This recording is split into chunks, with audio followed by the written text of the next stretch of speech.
નમસ્કાર મિત્રો, હું રાજેશ ભાસ્કર આપ સૌનું યુટ્યુબમાં આપણી આ ચેનલ પર સ્વાગત કરું છું. મિત્રો, આજે આપણે તારીખ 26 એપ્રિલ 2026ના કેટલાક મોસ્ટ ઇમ્પોર્ટન્ટ કરંટ અફેર અને અગાઉની પરીક્ષામાં પૂછાયેલા કેટલાક ઇમ્પોર્ટન્ટ પ્રશ્નો વિશે ડિટેલમાં ચર્ચા કરીશું, જે આપને આવનારી પરીક્ષા માટે ખૂબ જ ઉપયોગી સાબિત થશે. તો મિત્રો, આપ આ ચર્ચા સાથે જોડાઈ રહેજો અને વિડીયોને પહેલેથી લઈને છેલ્લે સુધી પૂરેપૂરો જોવાનો આગ્રહ રાખજો. તો ચલો મિત્રો, શરૂ કરીએ. શરૂઆત કરતાં પહેલાં જણાવી દઉં કે જો તમારે આપણી આ યુટ્યુબ ચેનલને સબસ્ક્રાઇબ કરવાનું બાકી હોય તો ચેનલને સબસ્ક્રાઇબ કરજો, નોટિફિકેશન બેલ આઇકોનને પ્રેસ કરીને, અને જો તમને વિડીયો પસંદ આવે તો વિડીયોને લાઇક કરજો, પરંતુ વિડીયોને શેર કરવાનું ના ભૂલતા. તમારા જેટલા પણ મિત્રો જેઓ કોમ્પિટિટિવ એક્ઝામની તૈયારી કરી રહ્યા છે એ બધા મિત્રો જોડે આ વિડીયોની લિંકને અત્યારે જ શેર કરો, તમે જે તે સોશિયલ મીડિયા એપ્લિકેશન વાપરતા હોય એમાં. ચલો તો શરૂઆત કરીએ. સૌપ્રથમ જોઈશું અગાઉની પરીક્ષામાં પૂછાયેલા બંધારણના પ્રશ્નો, જેના જવાબો તમારે મને કમેન્ટ બોક્સમાં લખીને જણાવવાના છે. વિડીયોના લાસ્ટમાં જ્યારે હું તમને આ દરેક પ્રશ્નના જવાબ જણાવું ત્યારે તમારે ચેક કરવાનું છે કે તમે આપેલા પ્રશ્નો જવાબમાંથી કેટલા પ્રશ્નો જવાબ સાચા છે, અને જેટલા પણ પ્રશ્નો જવાબ સાચા હોય એનો આંકડો તમારે કમેન્ટમાં લખવાનો કે 10માંથી આટલા સાચા છે. ડેઇલી જીકે ટેસ્ટમાં આપણે રોજ 10 પ્રશ્નો પૂછીએ છીએ, એમાંથી 5 પ્રશ્નો બંધારણના હોય છે. બાકીના જે 5 પ્રશ્નો છે એ ગુજરાતની ભૂગોળના છે. તો તમે તમારા આન્સર આપો નીચે કમેન્ટ બોક્સમાં, અને હું આજના કરંટ અફેરનો પ્રથમ પ્રશ્ન છે એની શરૂઆત કરું છું. પ્રથમ પ્રશ્ન છે કે દક્ષિણ કોરિયાના કયા રાષ્ટ્રપતિએ હાલમાં એટલે 2026માં ભારતની મુલાકાત લીધી છે? તો જવાબ આવશે લી જે મ્યુંગ. કોણે? લી જે મ્યુંગ, જેઓને તમે ઇમેજમાં જોઈ શકો છો.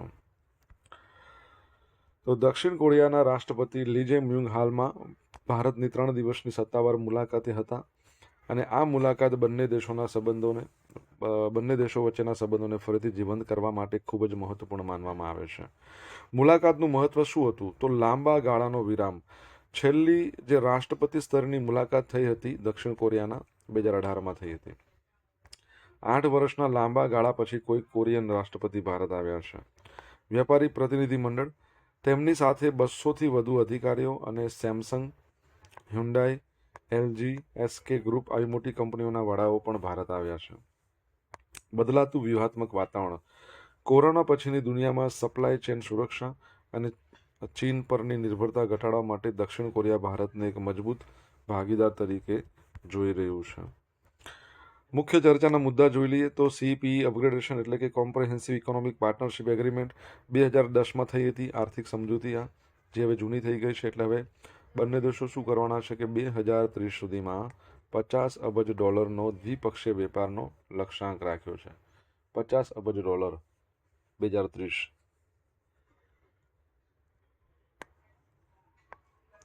Semiconductor mission. ભારત દક્ષિણ કોરિયા પાસેથી ચીપ મેન્યુફેક્ચરિંગ, ટેસ્ટિંગ અને ડિઝાઇનિંગ ક્ષેત્રે મોટા રોકાણની અપેક્ષા રાખે છે. ડિફેન્સ અને ટેકનોલોજી. સંરક્ષણ ઉત્પાદન, શિપ બિલ્ડિંગ, ઇલેક્ટ્રિક વ્હીકલ અને ક્લીન એનર્જી જેવા ક્ષેત્રોમાં સહયોગ વધારવો. Global south. દક્ષિણ કોરિયા ભારત દ્વારા વિકાસશીલ દેશો ગ્લોબલ સાઉથ સાથે પોતાના સંબંધો મજબૂત કરવા માંગે છે.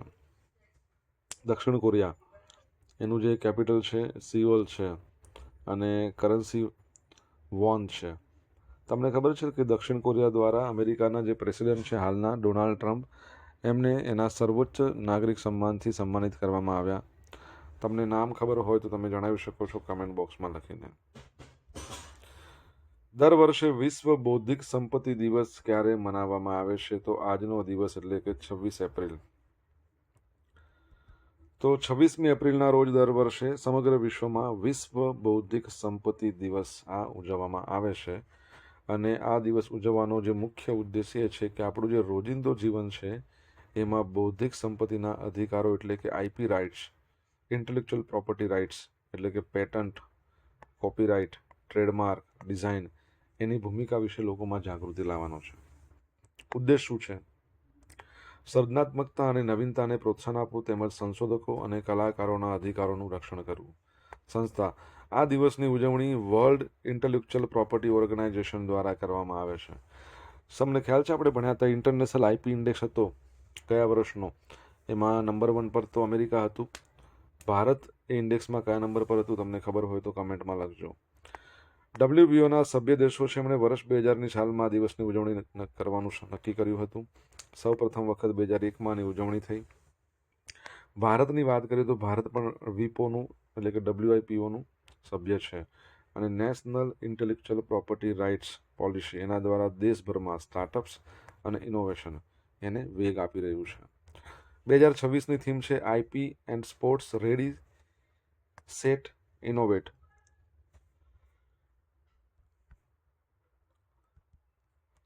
દિલ્હી સરકારની સેમિકન્ડક્ટર પોલિસી. તો ચીપ ડિઝાઇન અને રિસર્ચ માટે નવો રોડમેપ કહી શકાય. તો દિલ્હીના જે હાલના મુખ્યમંત્રી છે રેખા ગુપ્તા, એમણે જાહેરાત કરી છે કે દિલ્હી સરકાર એક સમર્પિત સેમિકન્ડક્ટર પોલિસી તૈયાર કરી રહી છે. આ નીતિનો ઉદ્દેશ દિલ્હીને ચીપ ડિઝાઇન, સંશોધન અને એડવાન્સ પેકેજિંગ માટેના મુખ્ય કેન્દ્ર તરીકે સ્થાપિત કરવાનો છે. આ પગલું ભારત સરકારના આત્મનિર્ભર ભારત વિઝનને અનુરૂપ છે. નીતિના મુખ્ય 5 સ્તંભો જોઈએ તો ડિઝાઇન અને આઈપી ડેવલપમેન્ટ, સેમિકન્ડક્ટર ડિઝાઇન અને બૌદ્ધિક સંપદાના નિર્માણ પર ભાર, સંશોધન અને નવીનતા, સેમિકન્ડક્ટર ક્ષેત્રે નવા સંશોધનો એટલે R&D ને પ્રોત્સાહન, ATMP OSAT assembly testing, marking, packaging, outsourced assembly and test, બરાબર છે,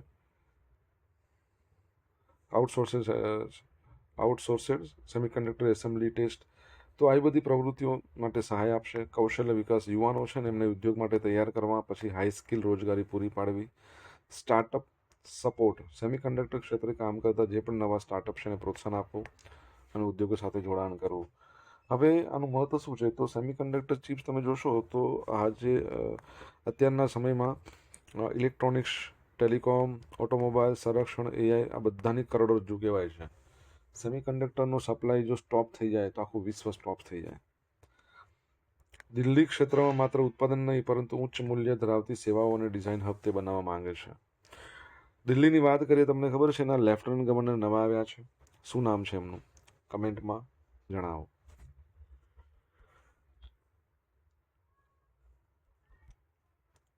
મિત્રો, વિડીયો પસંદ આવ્યો હોય, ભણવાની મજા આવી હોય તો વિડીયોને લાઇક કરો, તમારા મિત્રો જોડે વિડીયોની લિંકને શેર કરો. આપણી બંને યુટ્યુબ ચેનલ રાજેશ ભાસ્કર 2 એને સબસ્ક્રાઇબ કરવાનું બાકી હોય તો સબસ્ક્રાઇબ કરો, નોટિફિકેશન બેલ આઇકોનને પ્રેસ કરીને. જો તમારે ડેલી કરંટ અફેરની PDF જોઈતી હોય તો આપણી ટેલિગ્રામ ચેનલને જોઈન કરો. ડેલી કરંટ અફેરની PDF તમને મળશે, સાથે તમને અહીંયા પોલ્સ પણ રમવા મળશે. તાજેતરમાં કોને નીતિ આયોગના નવા વાઇસ ચેરમેન તરીકે નિયુક્ત કરવામાં આવ્યા છે? તો અશોક લાહિરી. આવનારી પરીક્ષા માટે બહુ સરસ મજાનો અને અગત્યનો ટોપિક છે. અશોક લાહિરી તો પૂર્વ મુખ્ય આર્થિક સલાહકાર અશોક લાહિરી છે, એમને ડૉક્ટર સુમન બેરીના સ્થાને નીતિ આયોગના નવા વાઇસ ચેરમેન તરીકે નિયુક્ત કરવામાં આવ્યા છે અને તેમની સાથે Indian institute of science education and research ભોપાલના ડાયરેક્ટર ગોવર્ધન રામ દાસ છે, પણ સભ્ય તરીકે નિમણૂક થઈ છે. અશોક લાહિરી તેઓ પશ્ચિમ બંગાળના બાલુરઘાટના ભાજપના ધારાસભ્ય છે. અગાઉ વર્લ્ડ બેંકમાં, ઇન્ટરનેશનલ મોનિટરિંગ ફંડમાં અને 15મા નંબરના નાણાં પંચમાં સેવા આપી ચૂક્યા છે. ગોવર્ધન દાસની વાત કરીએ તો તેઓ જવાહરલાલ નહેરુ યુનિવર્સિટીના પૂર્વ પ્રોફેસર છે. સામાજિક રીતે દલિત નેતા તરીકે ઓળખાય છે. તો યાદ રાખજો, હવે 6 મેમ્બર્સ થઈ ગયા છે નીતિ આયોગમાં. Okay, VK Paul, VK Saraswat, Arvind Virmani, Rameshchand, Rajiv Goba અને હવે ગોવર્ધન દાસ. મહત્વ: અશોક લાહિરી નીતિ આયોગમાં વડાપ્રધાન નરેન્દ્ર મોદી જેવો અધ્યક્ષ છે.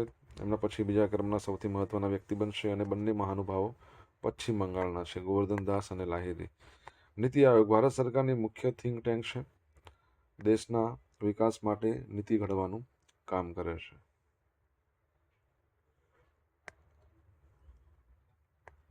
નીતિ આયોગ તમને ફૂલ ફોર્મ આવડતું હોય તો જણાવો. 1 જાન્યુઆરી 2015 સ્થાપના થઈ. એના અધ્યક્ષ હંમેશા વડાપ્રધાન હોય. પહેલાં તે આયોજન પંચ તરીકે ઓળખાતું હતું. 2014માં તે ડિસોલ્વ કરી દેવામાં આવ્યું. 1950માં સ્થાપના થઈ હતી. આના જે સીઈઓ છે એ પણ અત્યારે વચગાળાના છે નીતિ આયોગના, નિધિ છિબ્બર, અને 5 સભ્યો તો મેં તમને જણાવી દીધા છે. ઓકે, તો યાદ રાખજો, પરીક્ષામાં અવારનવાર આમાંથી પ્રશ્ન આવતા હોય છે. ભારતીય નૌકાદળની કમાન્ડર કોન્ફરન્સ 2026ની પ્રથમ આવૃત્તિ ક્યાં યોજાઈ? તો જવાબ આવશે નવી દિલ્હી ખાતે.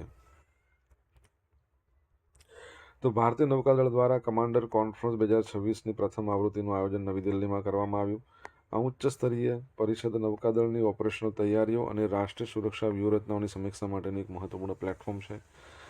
તો ક્યાંથી ક્યાં આયોજન થયું? 14થી લઈને 16 એપ્રિલ, અને નૌકાદળ ભવન નવી દિલ્હી છે ત્યાં. મહત્વ: પશ્ચિમ એશિયાના સંઘર્ષો, હિન્દ મહાસાગર ક્ષેત્રમાં બદલાતા સુરક્ષા સમીકરણો વચ્ચે ભારતની ઉર્જા સુરક્ષા અને દરિયાઈ હિતોનું રક્ષણ કરવું.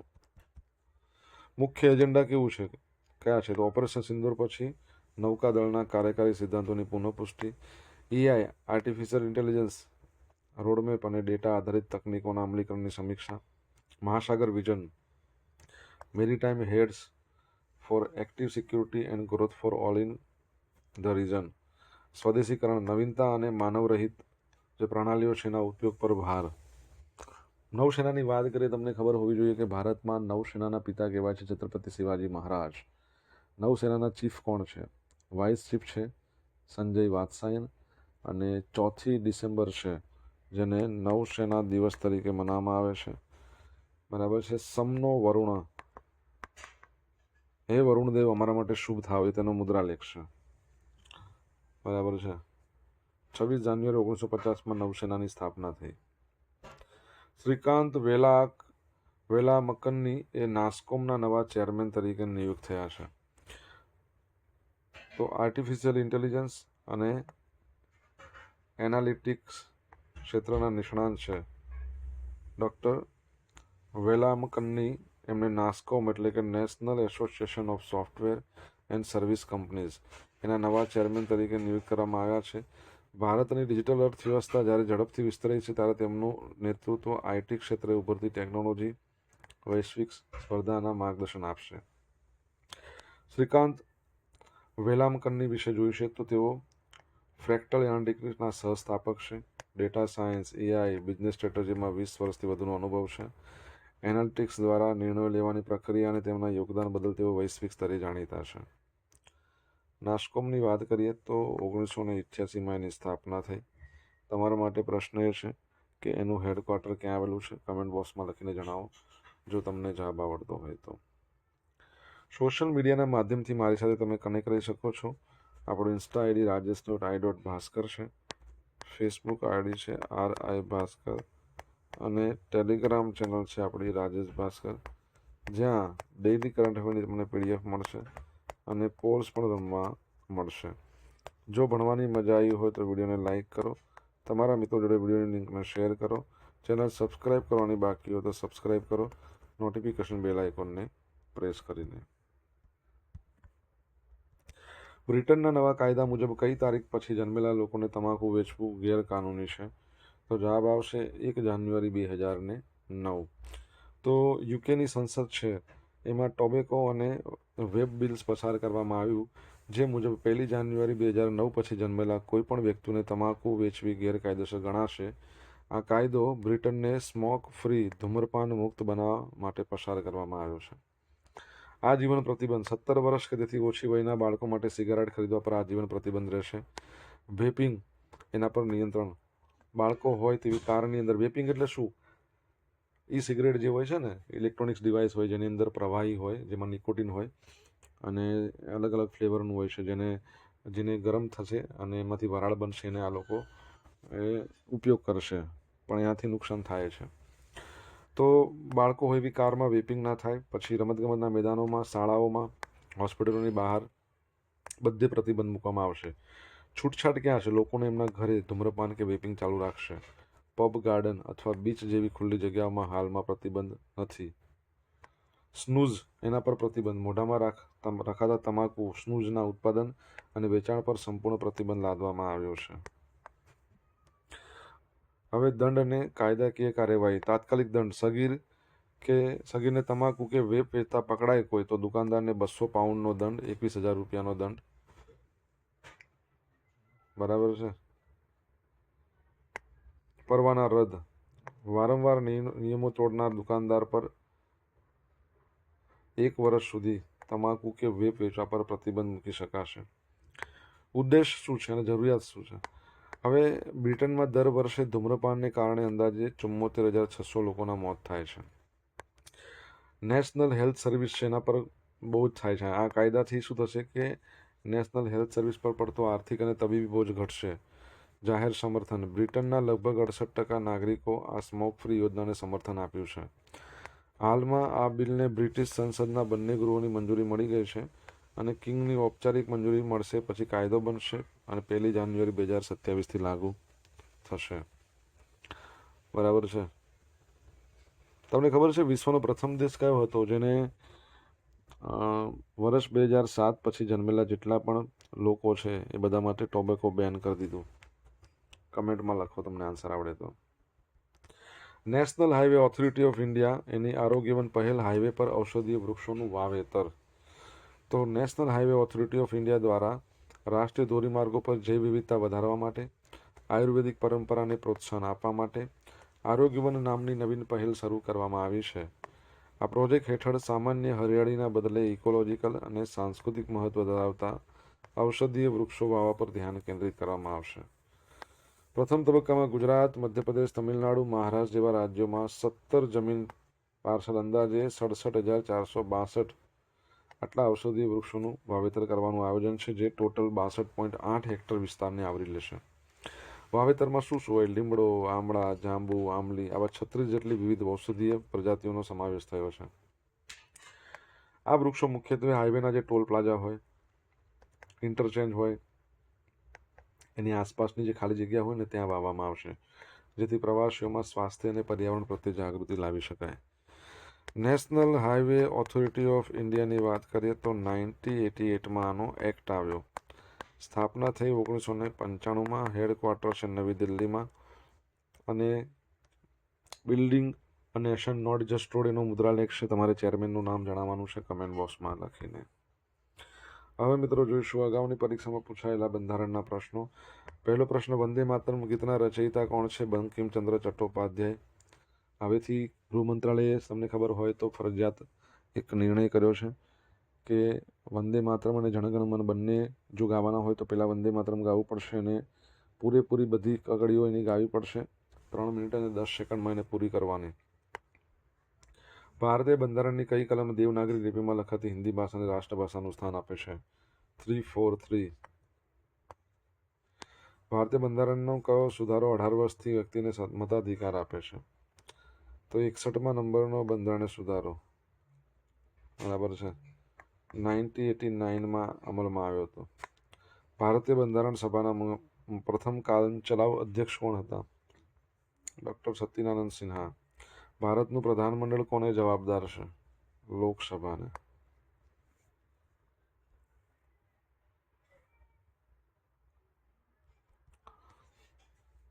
અગાઉની પરીક્ષામાં પૂછાયેલા ગુજરાતની ભૂગોળના પ્રશ્નો જોઈ લઈએ. અબ્દુલ કલામ ટાપુ ક્યાં આવેલો છે? ઓડિશા. ફાસ્ટ બ્રીડર રિએક્ટરમાં ફાસ્ટ શબ્દ શું સૂચવે છે? ન્યુટ્રોનની ગતિ. ઓગસ્ટ 2016માં ભારતની પ્રથમ શસ્ત્ર પરમાણુ સબમરીનનો નૌકાદળમાં સમાવેશ કરવામાં આવેલું નામ શું છે? તો INS અરિહંત. ઓપરેશન શક્તિ ન્યુક્લિયર વેપન પ્રોગ્રામ વખતે ભારતના પ્રધાનમંત્રી હતા કોણ? અટલ બિહારી વાજપેયી. 1998માં. 1974માં થયું ત્યારે ઇન્દિરા ગાંધી હતા. કાર્બન ડાયોક્સાઇડના અવલોકન માટે તાનસેટ નામના ઉપગ્રહને સફળ લોન્ચ કરનાર દેશ કયો છે? ચાઇનો છે.